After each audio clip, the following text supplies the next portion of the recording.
Trazendo aqui um panorama internacional sobre a cultura woke, minha querida Geisiane. A Alemanha segue a agenda verde e fechou usinas nucleares, se tornando mais poluente do que nunca. A usina nuclear em Emsland, uma das 3 últimas a encerrarem as operações na Alemanha em abril de 2023, é a usina que a gente está falando aqui. Isso aconteceu há pouco mais de uma semana. Ela fechou 3 usinas nucleares. Essa decisão concretiza a última etapa de um processo que se iniciou com a Lei da Energia Atômica em 2011, sobre o governo da Angela Merkel. Lembra que a gente falava muito da Angela Merkel? Falando, nossa, Angela de direita. Sabe o que é engraçado? Ó, isso eu gosto de trazer pelo seguinte, Holiday.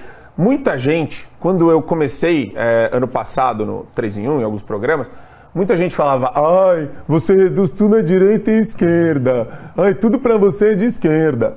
Você fala, cara, quando o processo é assimétrico, provavelmente esta é a razão pela qual a nossa análise fica reduzida a você primeiro descortinar o fato de você ter sim uma agenda woke, uma agenda progressista por detrás de todos os temas.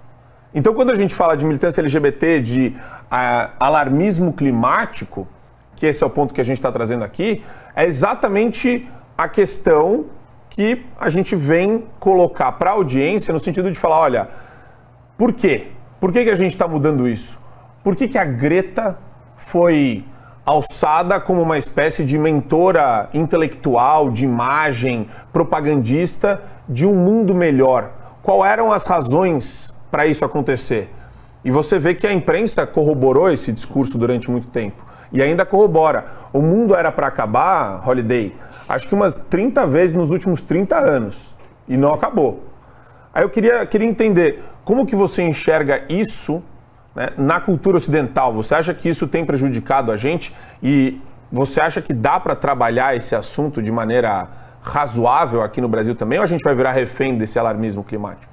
Pois é interessante que o alarmismo climático ele ganha proporções a depender do governo da hora, né? Por exemplo, agora aqui no governo Lula, nós estamos já no 4º mês de governo, a Marina Silva assumiu o Ministério do Meio Ambiente com toda aquela floragem de vamos acabar com o desmatamento, agora vai tudo mudar, uma nova era, deixamos para trás o obscurantismo, etc. A gente está batendo recordes de desmatamento na Amazônia. Mas não é, veja, não é recorde deste governo de 3 meses atrás. Não, está havendo mais desmatamento do que houve em quaisquer outros governos da história do Brasil. É mais do que no Bolsonaro, é mais do que no Temer, é mais do que na Dilma, é mais do que no Lula lá atrás. Muito mais do que no FHC. E onde está esse alarmismo agora? Onde estão as matérias de 10, 15, 20 minutos do Jornal Nacional falando sobre o desmatamento na Amazônia, sobre o excesso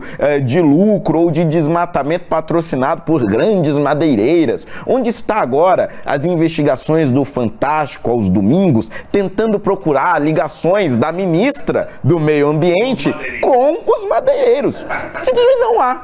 Sumiu, desapareceu. É como se isso não fosse mais um problema. Assim como na Alemanha, a partir do momento que a Rússia começou a apertar ali no oferecimento do gás natural, a Greta ficou desnorteada e foi protestar contra o uso excessivo de carvão, mas o inverno chegou, a realidade bateu na porta e a Alemanha precisa aquecer, os seus cidadãos. E aí o que acontece? A agenda climática, a agenda ambiental, mais uma vez fica em segundo plano e a mídia já começa a olhar para a Greta com um certo, olha, veja bem, Greta, não é assim também, né? O povo precisa se aquecer, não tem mais o gás natural, a gente precisa usar das alternativas. Então veja, há um certo alarmismo, mas depende do contexto, tem sempre um veja bem, tanto internacionalmente quanto nacionalmente. E o governo Lula está demonstrando que esse discurso é a mais pura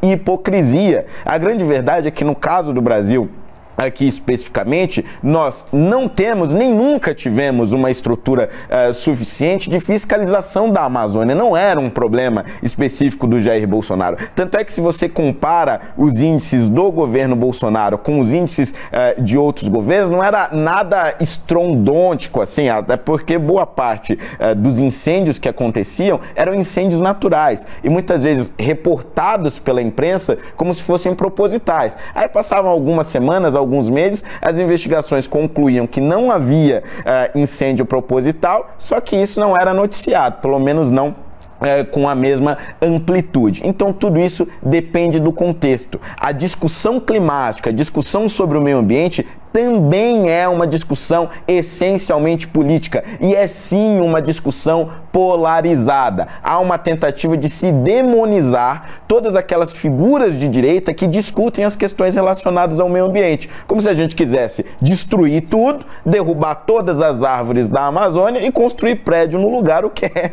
evidentemente uma grande bobagem.